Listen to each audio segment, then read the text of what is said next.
Good afternoon, one and all, or good afternoon, or good evening, good grand rising, depending on where in the world you are joining us from. My name is Amerley Asante-Armar, and you are tuned in to our live discussion on female genital mutilation and its harmful effects. Coming to you live from Ghana, and depending where you are watching from, we are on the Power to Our Mothers Foundation Africa Facebook page, the GPAN Queens Club, that's the Global Pan-Africanism Network Queens Club Facebook page, and also the United States of Africa YouTube channel. So one request, wherever you are watching live from, please take a few seconds to just like, follow or subscribe to the various platform that you are on.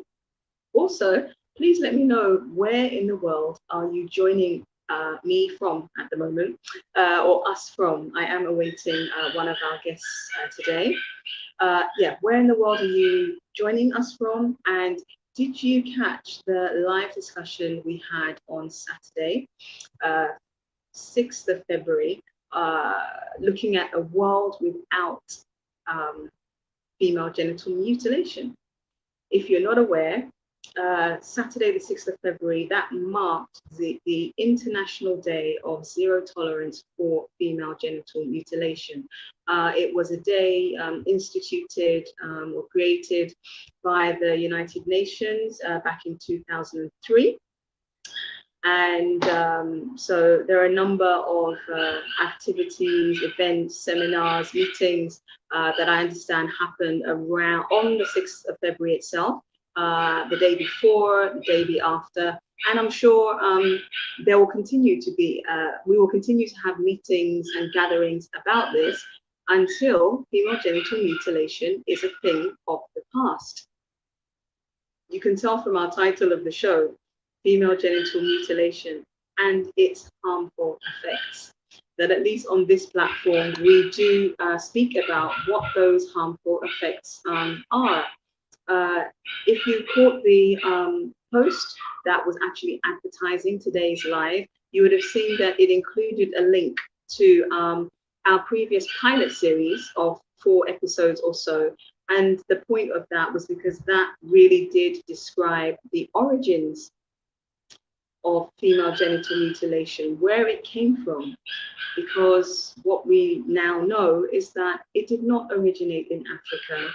It is not a religious practice, and it has no medical foundation for the purpose of carrying out the practice. So if intrigued, do go and watch, check out the link and find out those things. So I am awaiting my guest, the lovely Josephine Ndirias, who is the founder of Mukagodo Girls Empowerment Program in Kenya. So hopefully she will join us shortly. So today you are with me for now, and I wanted to recap or have some reflections on what I learned whilst I was with this panel of amazing women on Saturday concerning the International Day for Zero Tolerance for Female Genital Mutilation. Now, on this platform, we talk a lot about the problems. It's important. It's important to look at, to understand the realities of what this practice is. The language we use sometimes actually can trivialize or make the practice and its effects seem quite minor or quite normal, both of which are not true. So one of the things that we talk about is the fact that our referring to it, us referring to female genital mutilation as female circumcision is actually not accurate at all. When we talk of circumcision, at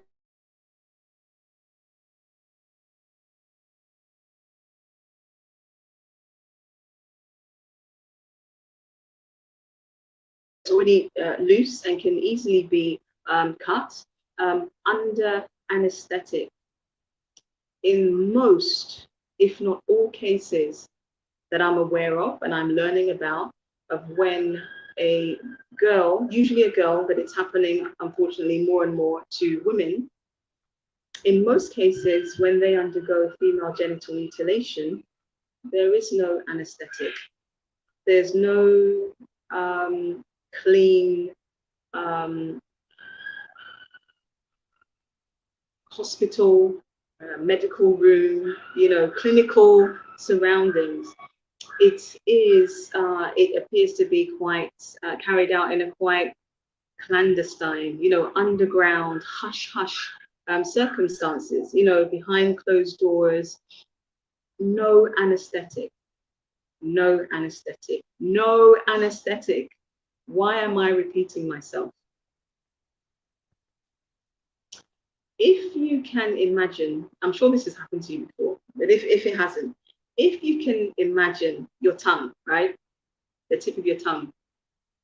If this has ever happened to you where you've either burnt it or you haven't been mindful and you've accidentally bitten the end of your tongue.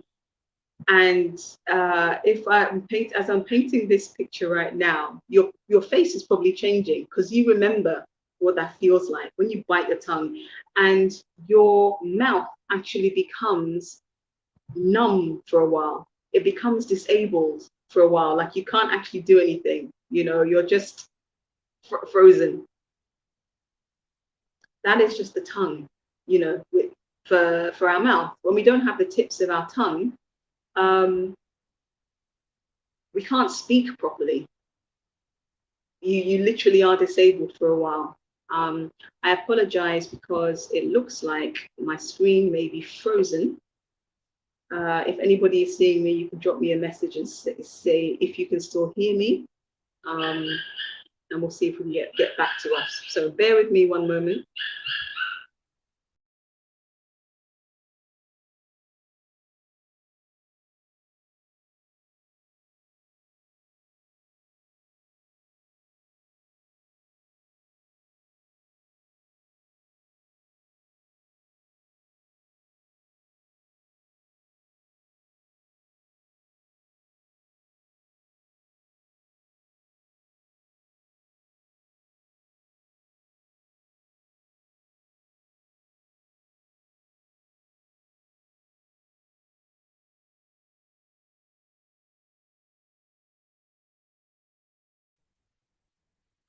And welcome back, me. Apologies. I don't know what happened there. I don't know what was the last thing that you heard. So maybe you can let me know. But I remember that I was saying that I was still awaiting my guest, Josephine and Ndirias. And in the meantime, I was trying to explain to you the reality and the harshness of this practice that we call female genital mutilation, and why it's technically accurately, well, not correct to refer to it as female circumcision. I was explaining that if you can remember or imagine when you accidentally bite your tongue or the tip of your tongue or burn it, just remember how your mouth is, for however short a period, is literally disabled. Like you find it hard to talk or do anything else. And just the tip of your tongue, that's very small. And then when we relate that to the clitoris, for this very small organ, it is a complete organ in itself, this very small organ that has the most nerve endings of any other organ in the whole body. And imagine that is cut off with no anesthetic in, what can I say, not medical or pleasant circumstances. So in the same way that disabling even slightly the tip of your tongue can stop us from talking and numb our mouths, when you cut off the clitoris, you are disabling the rest of its what can I say, its counter organs, as in it is a part of, an integral part, and one would say the most important part of a woman's reproductive system. The clitoris sends so much information to the womb throughout the month, not just when she's pregnant, but because we are talking about reproduction. It sends so much information.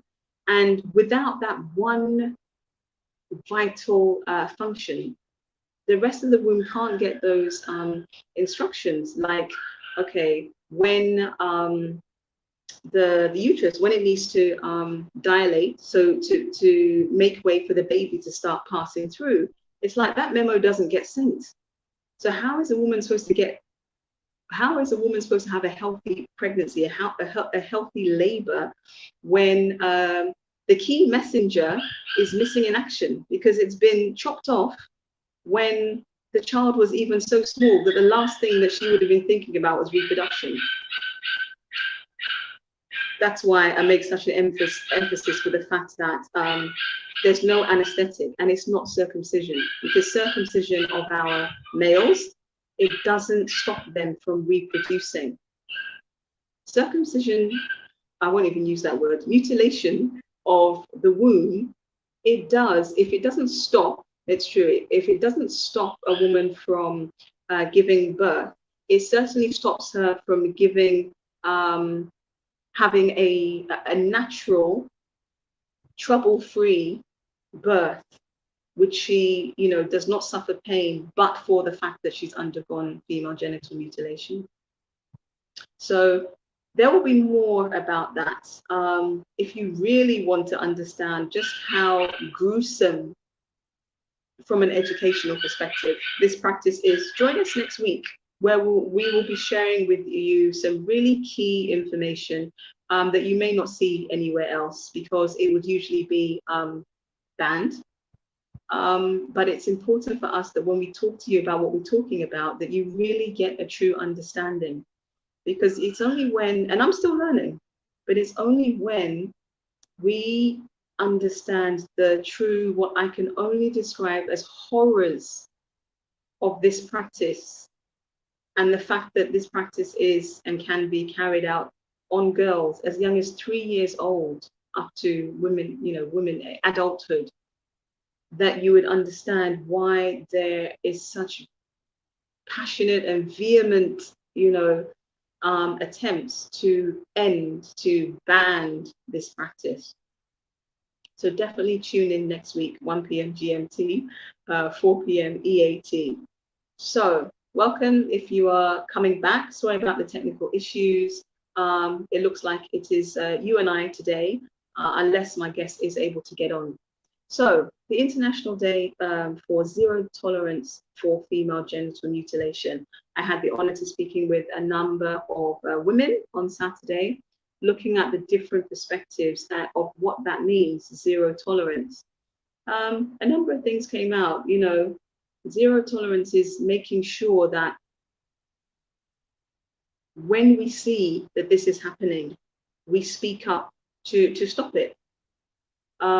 It was said that on the one hand, the practice may actually not happen if a man somewhere does not give the go-ahead or does not approve it, on the one hand. On the other hand, what we know and what we live is that we as men with wombs, we are the custodians, the guardians of our quote unquote cultures, our traditions, those practices. So we are the ones that ensure that they continue. Unfortunately, whether they are right or wrong, because obviously there is a belief somewhere there that they are our cultures. But as I told you, female genital mutilation is not traditionally an African culture. It's not traditionally an Asian culture. It's not traditionally a culture of anybody who is melanated like you and I, because it originated in Rome, in Europe, in Italy. So it's not ours. And this platform is not a culture specific or community specific platform. The aim is to inform our people worldwide, especially the African women, because the majority of us are affected. And where our so-called cultures exist, we tend to take them with us. And this is why we have found that there are cases of female genital mutilation popping up and have popped up all over Europe So Africa, Asia, Europe. So this is not a poverty, necessarily a poverty thing. So it really does affect everybody. And that was clear when we were looking at zero tolerance for female genital mutilation. And the question I was asking my guests is, what would a world without female genital mutilation look like? Because, you know, we are campaigning, protesting, advocating, all of those things to stop, to end the cut, female genital mutilation. But beyond that, once that's stopped, what is the world that we want to create? What is the world that we want to live in? And, you know, such powerful things. For number one, you can actually have many more girls and women who naturally have a confidence, a higher level of confidence, a higher level of self-worth. Because what we don't realize is that when we are subjecting our girls and our young women to this practice, what we are telling them is that they are not acceptable in their current form. We're saying, no, you have to undergo this practice where some of you is removed, and then you'll be acceptable in some shape or form, either in a religion, but as we know, it's not a religious thing, or a culture. So without that, girls can grow up knowing that, wow, I came out this way, and I literally am beautifully and wonderfully made. And I can go throughout, you know, this life and do the things that I want to do. So they will have a higher level of self-confidence, a higher level of self-worth. And one of the points I loved that was made is that there's a ripple effect to that. Because when you are around girls, women who have a high level of self-confidence, not arrogance, but a high level of self-confidence, a high level of self-worth, they know who they are, that affects who are around them. A lot of the reason, unfortunately, that we have these dynamic of abuse in many different forms, whether it's physical, emotional, or what have you, is that somewhere in the victims, and it's not their fault, this is a vibrational awareness, but somewhere in their frequency, in their vibration, there is a feeling that they're not good enough, that they're not worthy. And I speak as a survivor of child sexual abuse. There is that kind of feeling that you're not feeling good enough. So what happens, the way the universe is that you attract people who are looking to resonate with that vibration, you know? So it's not anybody's fault, but we have to look at the cause and effect. Another thing that we got from our discussion on Saturday, looking about what a world without female genital mutilation would look like, is the fact that, you know, young women would be able to have almost effortless labors. You know, it really would be something to look forward to. You know, having a child, as much as, because it was actually a shock to me, but it is the case that not all women actually have labor pain when they're giving birth. There are women who, when they give birth, they have no pain. And without female genital mutilation, this is one of these things that we can put to the side and just think, well, at least, you know, those women who have no longer undergone that, they, if nothing else, would have a much healthier, holistic, positive birthing experience. That, you know, has got to be a plus for everybody, for the woman, for the baby, for the partner, the husband, if they're around. That's got to be a much more positive outcome for all of the involved in that labor, in that birth. And the other thing is that you would have heard our sister Najjar, who's not with us today, unfortunately. She will be back next week, talk on this platform about the fact that when a woman gives birth, especially to a girl child, so that's the word, when a woman gives birth to a girl child, actually even before she gives birth, a woman who is carrying a child who will be female, a girl child, at 20 weeks, that child, she already is equipped, replete, with her own completed womb, with all her ova that are her potential future children.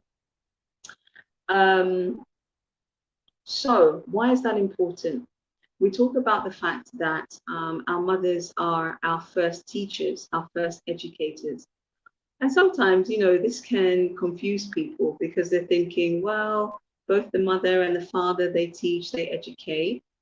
Yes, which is true.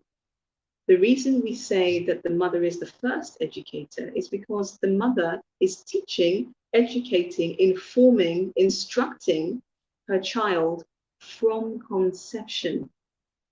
As soon as you have that embryo, the downloads that the mother is receiving are being downloaded into her child, into her fetus. So from that point, we are already educating, teaching our children. And so when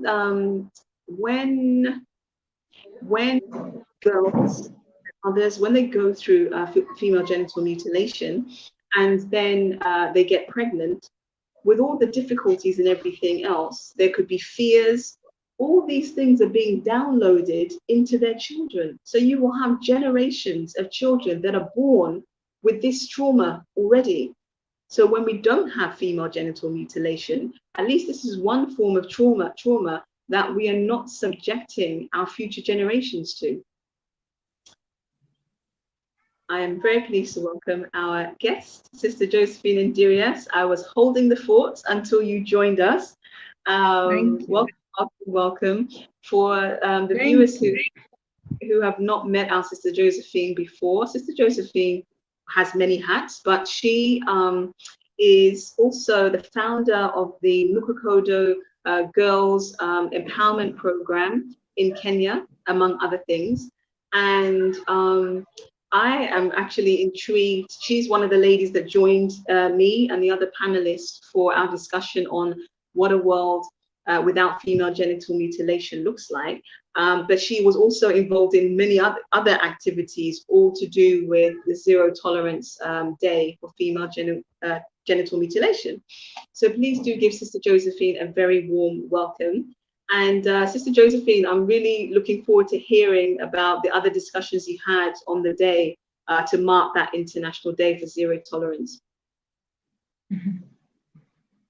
Thank you very much. I am Josephine Ndirias from Kenya. And I think FGM is something that I don't think it has a good term to call it. And it's a matter of singing an endless song until we save our communities, our girls, our daughters from female genital mutilation. So for me, I've been doing advocacy, and even on Saturday, I had shared in almost 3 platforms on the same day, because it's something that as much as, okay, people don't talk about it in some communities, but what surprised me is that I think for the last 1 year, I realized that almost every part of this world, they're doing a female genital mutilation. So people need to speak out. Let us sit down and see what are the effects. It's bad. It has no benefit, so that we end the cut and the humiliation to our girls and women at large. Wow, I know we've been speaking. I had mentioned that it has actually expanded. The reach, unfortunately, has expanded across the world. But it makes sense that if it is something that people still believe mistakenly that it is part of our culture and our traditions, or our religion, it is something that if and when they travel around the world, they will take it with them, I would imagine. That's actually very disheartening to hear that the reality is that it's in many more places, I think, than I thought it was in the first place. And so are there any highlights that you would like to share with us from your discussions on Saturday about, female genital mutilation generally, or even, the work to try and end this practice? Yeah, as I said earlier, you see, like just as you said, you find somebody who is in UK or US doing FGM simply because he came from a local community in Africa that does FGM. I mean, it shows how we are attached to FGM in the name of culture. But I look at it in our community, you see people who used to, they used to do a lot of cultural things, but they no longer do it because they realize it does not have any benefit. But when these people keep on doing FGM, they are still corroding us. Correcting us that there must be something wrong with women if they remain intact. They must be mutilated for them to be good women, So I think that's what we need, we have, and we need to continue to let people change their mentality. That there is nothing wrong with us. God created that organ there with a purpose, and let it remain there to serve its purpose. So as I said earlier, there is no any other term. We need to end it. And I know it's not something that we wake up and you end it tomorrow, but it is a song we need to sing until we save our girls. I always tell people, I wish we are the last victim of female genital mutilation. Let us not let another girl tomorrow go through it, because it has 101 effects. So, there is no any other story. It is singing a song until we change, because people will come to understand. One, people don't know the effect of FGM. That's something I have realized in my advocacy.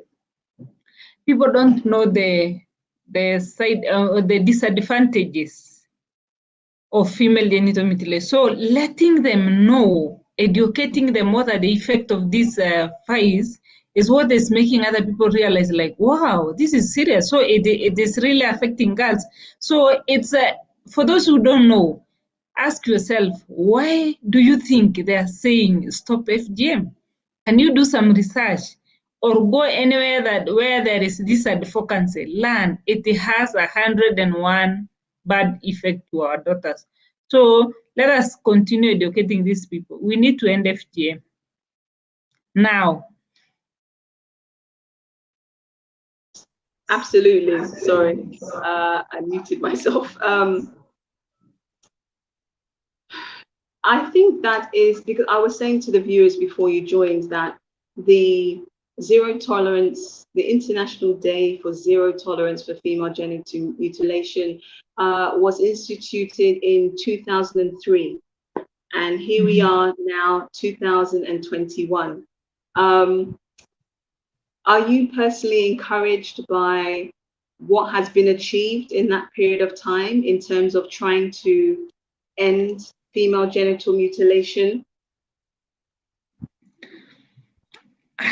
I think, let me say, from my country, or from what I understand on my country, because what really happened is that the parliamentary people went to the parliament and passed the law. And the people on the ground will just hear like, oh yes, they have passed the law against female genital mutilation. But so that, to me, I think that is what has taken all this time, why we have not really made a great impact, because these people who are the custodian of this culture were not involved. Because I tend to believe that if from day one these people were told, you know what, it is wrong to subject your daughters to female genital mutilation, can we sit together and see how do we end these fighters? So to me, I tend to believe that is what has caused all this to this extent. But now what we are doing as organization or people who are doing advocacy on the ground is trying to educate these people. Why should we stop FGM? Like, for example, I myself going to the community and telling these elders you need to stop. So they will ask themselves, this is a girl we have brought up and she went through it and she was from the, how dare she come and tell us that stop this, you know? So you just need to sit down and let them tell them, you know what? Yes, I'm brought up in this community. I've gone through it. I survived. But the reality is it's wrong. It has 101 effect to our daughters. Let us look at the negative part of it. And through that advocacy, that's when these people realize, oh, because one, they didn't actually know that it has complication. So it's through enlightening these people that has made the slight change that we have. It just goes to show or speak of the power of religion or culture and the strong need to feel that you are a part of something. Because as somebody who has learned about this very recently, thank you to you sisters and other amazing women, like I just don't get it. I really struggle. And the question I'm always coming back to asking is, where is the benefit? Where is the benefit? Even, you know, those who feel, you know, culturally or religiously, even though we know that's not the true foundation, but where is a single benefit of this practice, and to whom?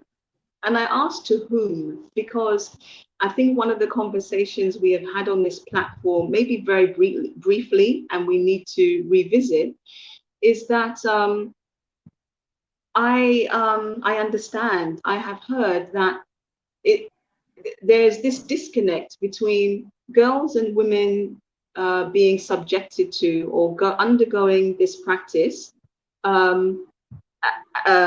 as well for this other thing about, okay, preparing them for marriage. But then the very men that you're preparing these girls and women for, going to seek women who have not undergone the practice. That I do not understand. Is that a real thing, or is that a rumor or I'm not sure how.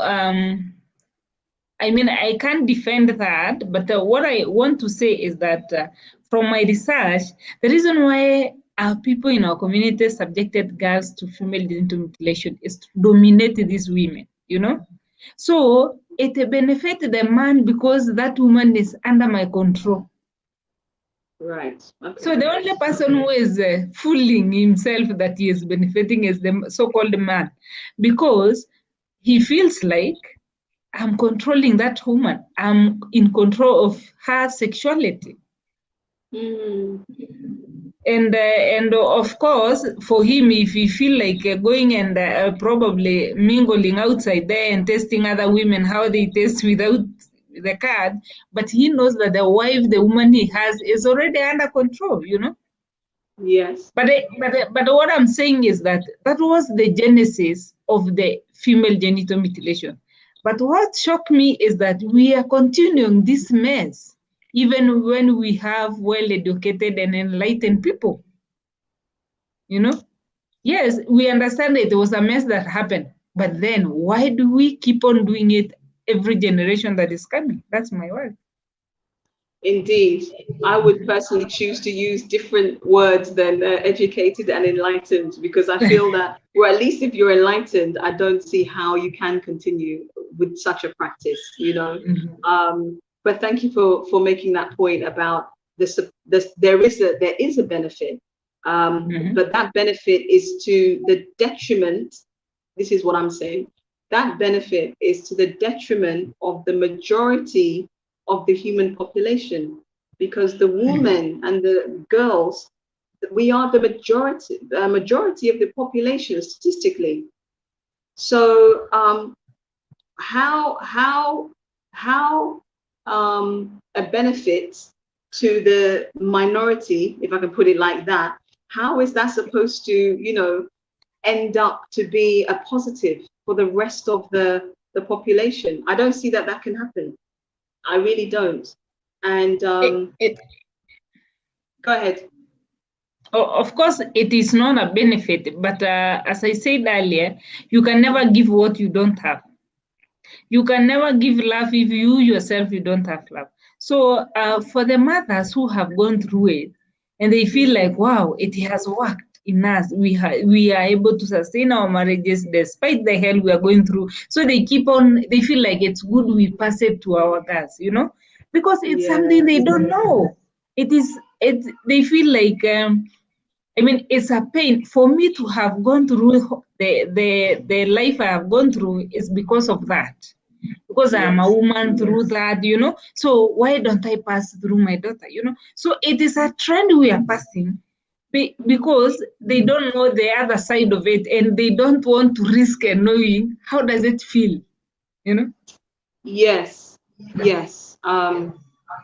We did talk about that, I think, briefly on Saturday. The fact that I think you yourself has shared, one of our previous guests, another survivor has shared, Sister Mariam, but the trauma that a child, however young or old, can go through when they realize that the person or people who were supposed to be there to protect them, their parents, and in this case, we're specifically talking about our mothers, are the very people who, it turns out, have betrayed them in some way. That is very, very traumatic. And so it would make sense that I understand why we have that saying about ignorance being bliss, as in, because what you don't know, then you don't have to face it. You know, you don't have to face it. And I think it's only in that case that then you can, if you don't know, then you can't be judged for it, can you? So then you can pass it down because you don't know that it's wrong. If you learn that it's wrong, then now you have a responsibility to do something different. And as we know from speaking to some of our sisters, especially the ones who have either their mother or father has said, okay, my daughter is not going to go through this, or, you know, they have said that their daughters are not going through this, that also risks and has ended in being ejected, rejected, ostracized from their communities. So sometimes I imagine it can seem like the lesser of two evils. Like, it's not great if you stick with it, but if you don't go with it, then it's still not great. Where is somebody supposed to turn? I think.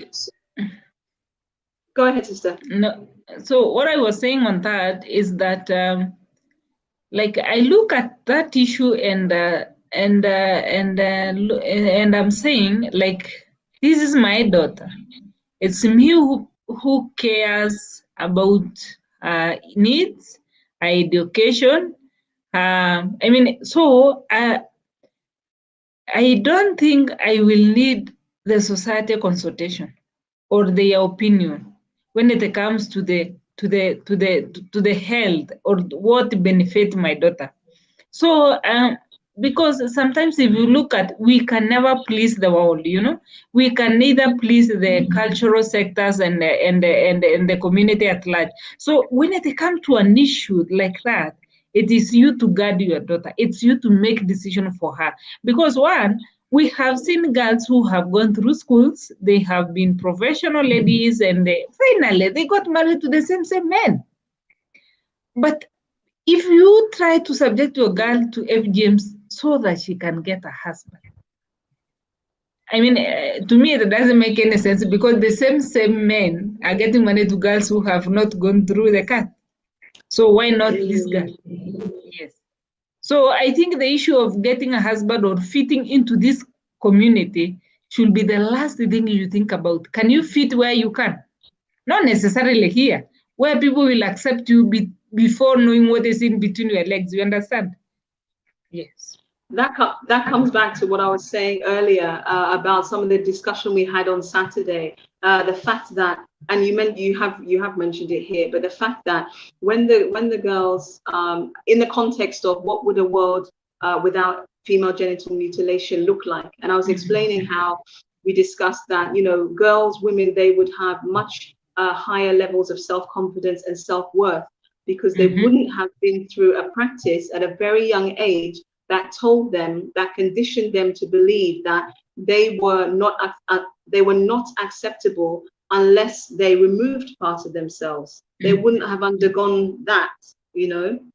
And there's just, for me, there's so many contradictions, and I think things that people really don't realize. I was explaining that next week, back with Sister Najar, that we will speak more about some of the really harsh, gruesome realities.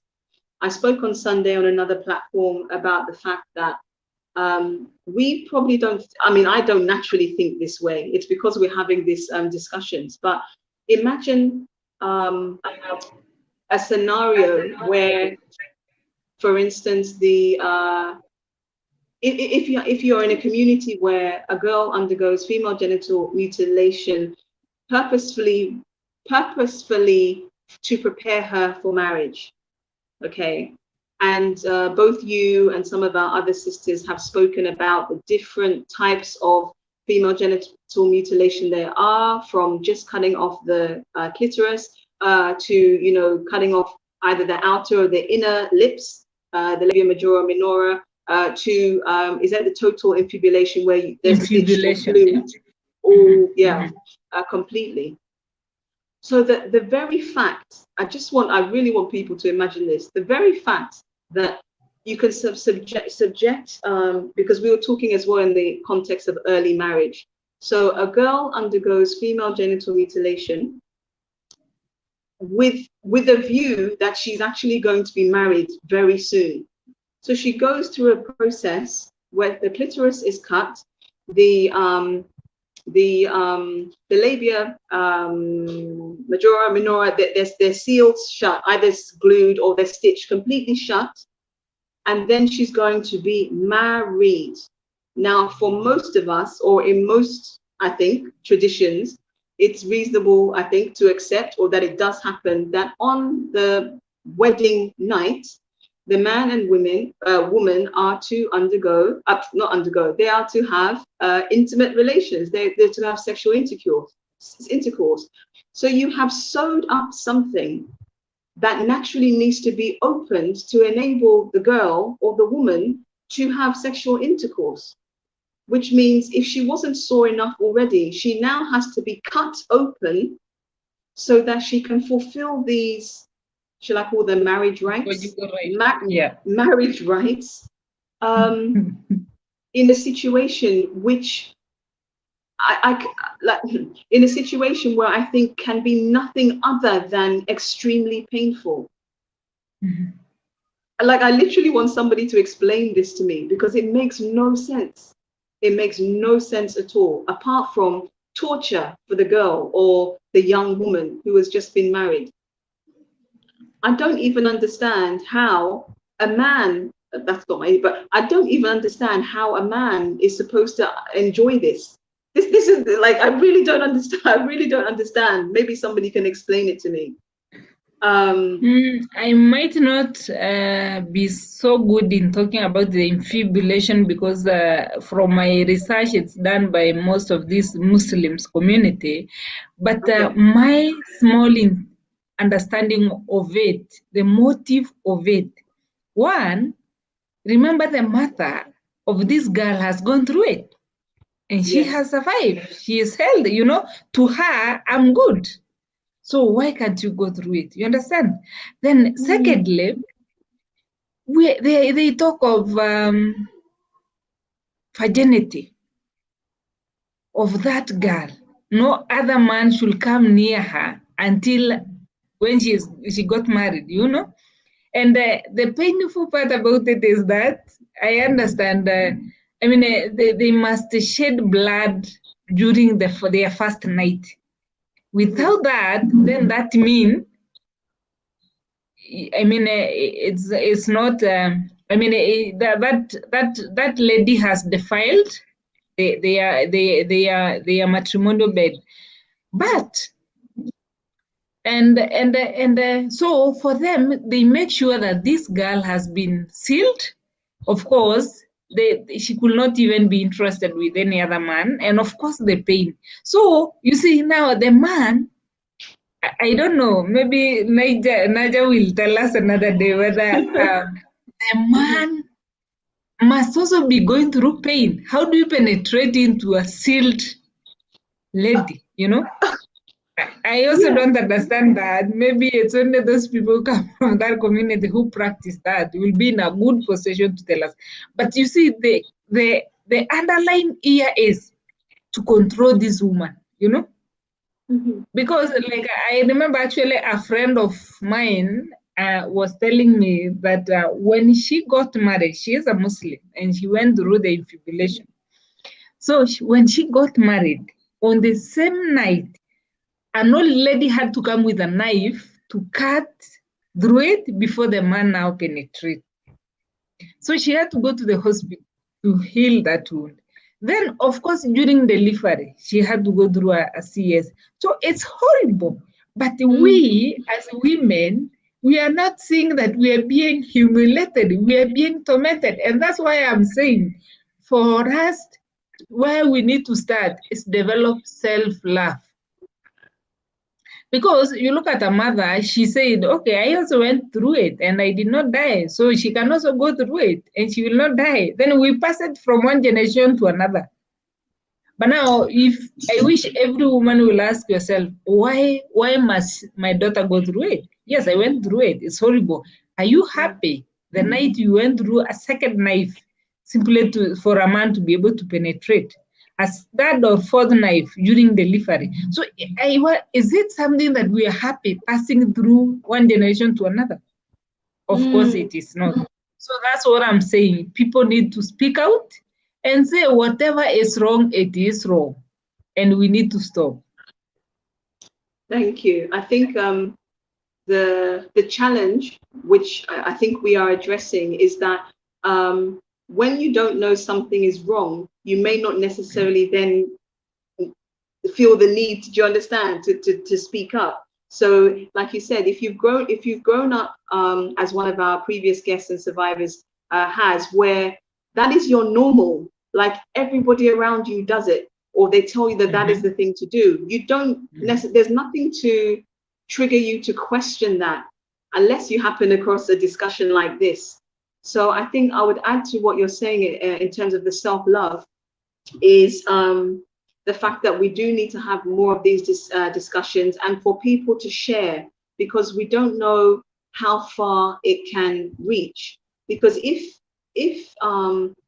a girl is very young, and she's from my perspective, if a girl is very young and she's undergone this practice, remember, she's already been taught that she's worthless, or she's not, you know. So the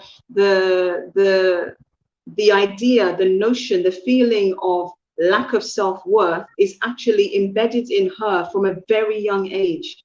And if she thinks that it's normal, she's not going to think, oh, I must love myself more. I think that is the power and the necessity of things that like you are doing with your program and us having these discussions, is because we actually we don't necessarily know who doesn't realize that it's still a bad thing. Do you understand? Until they hear something and they ask the question, but why are they saying it's bad? Why is it, you know, like you said, why does it need to be stopped before they start asking questions? I have a question for you from Ms. Munini. Can you answer this one, Sister Josephine? I learned that.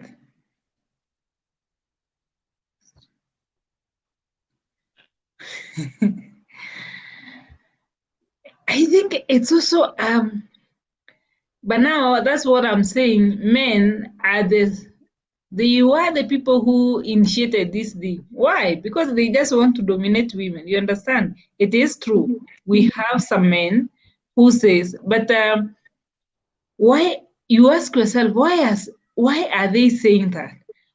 Yet they will have girlfriends from communities that don't practice this cut. So one, they will do so because they want to fit into the cultural thing. They, like I understand in some community, actually in Kenya, if your wife did not go through the cut, your age mate will not have meals in your house. So this man, for him to fit into that age mate group, the wife must be subjected to female genital mutilation. Actually, a friend, I think a few weeks ago, was telling me of how this specific member, aspirant politician, was told by the community, we can only vote you in if your wife undergoes FGM. And she was over 40 years. But she was so crazy to go through it. She went through it at that age. But unfortunately, the husband never got the seat. So you look at it. So it is this man, for you to fit into that cultural thing, for you to fit into that, the social community, you must also have like a wife who has gone through FGM. So they have actually, I have heard about that. But still, to me, I feel like, that as an educated person or as an enlightened person, you know the effect of FGM. You have seen the negative part of it. So then, why do you subject to your wife or to your daughter? You don't need those people who don't value you with. So that's my point. Yeah. We will definitely get to more of those things. Like I was saying to our viewers, next week we'll definitely will be looking at the more gruesome side, the reality, the side that I would say people don't want you to see, about what our girls and our women, they really go through. You can hear about the pain. I would never wish the pain on anybody because, like I said, I was saying that I could just imagine, when you think about the tip of your tongue and anybody who has accidentally bitten their tongue or burnt it, and not only the pain that has, but how it actually disables your mouth. Like for a while, you're numb. So to think of, how the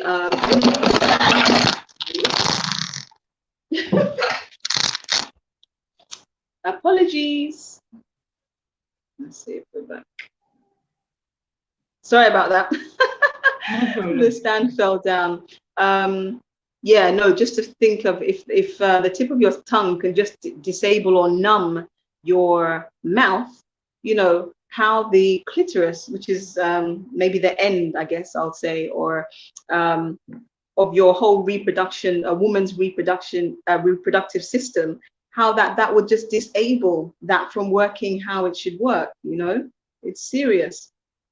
Do you want to share? Let me ask you, for anybody who missed on Saturday, Sister Josephine, for you, what would a world without FGM look like? Wow, a world without FGM is a beautiful world. Because when these people subject these girls to this cut, they are like correcting their, correcting their how they have been created. They feel like something is wrong with these women. So a society that has no female genital mutilation, these women will grow focused with full of their energy, their acceptance, and they will focus on with their natural beauty flourishing, and of course where a community that has empowered women and strong women is beautiful, is strong. Because I look at a world where I look at a healthy world, a place where every woman has a right, she is able to voice out her opinion, and she is able to work hard to achieve whatever she wants to do. So a world without FGM is very beautiful. Yes, I absolutely agree. Some of the other things that were mentioned to us is that, you know, the fact that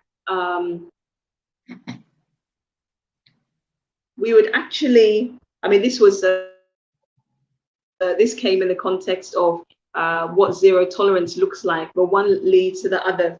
Sister Najjar was saying it's like we know who we are. So women, for us to actually be in that place, women, our women, they would know who we are, and as people, we would know our true culture, you know, our true origins. Because I think it's only once we know that we can put an end to this practice, because we can then disassociate. We can eject it because it's not ours. You know, it's not ours, even though it has been practiced for a fair too long now. One of the ladies had also said that we'd be living in a progressive world, you know, one that's actually moving forward and thinking, has the right intentions, you know, the right intentions, and actually where there's a good balance between the men and women, because the women, they know who they are then. I think is beautiful. But for me, they're all important. For me, one of the big things is that we would have put an end, at least to a big part, to this cycle of generational trauma, and we would be birthing more children with a deeper understanding of who they are, you know, because they're starting from a healthier basis, which I love, love, love, love, love. Sister Josephine, thank you so much for joining us. Do you have a closing message for our viewers today before we finish up? I think all I can see is that one thing I've realized is that female genital mutilation has become a global thing. And it takes, I believe everybody everywhere has a responsibility to end female genital mutilation, or these, women domination things. So I just want to urge everybody, wherever you are, play your role. Let's create a world with no female genital mutilation. Thank you. Thank you so much. What I would say is that as much as this subject can seem very distant to a lot of us, like I said, me, myself, I only really started learning about this October, November last year. What we need to realize is it has an impact on the whole world, because the people who are responsible for bringing humanity, for bringing forth life, as in actually carrying new life and bringing it out to the physical world, we are living in trauma. So we are constantly rebirthing trauma. That affects absolutely everyone. So let's all do what we can do. It may not be something that you want to be shouting on your platforms about, but you can share a broadcast. You can tell somebody about a broadcast. You can tell somebody about women who are working towards this. That we all, my point is, we each have a responsibility. There's a lot happening in the world. But you know, how long does it take to send a link, you know, to copy a post? It doesn't take long. So that's my challenge and my call out to everyone. Thank you all for tuning in today. Like I said, do share the broadcast, even if it's to one person you don't know where it could lead. Join us again next week, 1 p.m. GMT, 4 p.m. EAT, where if you really, really, really are ready to understand how gruesome this practice is, we're going to be having a discussion that's a bit different.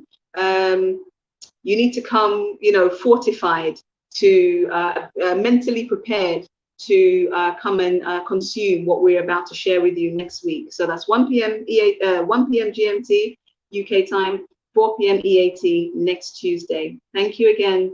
Goodbye, Sister Josephine. I'm now signing off.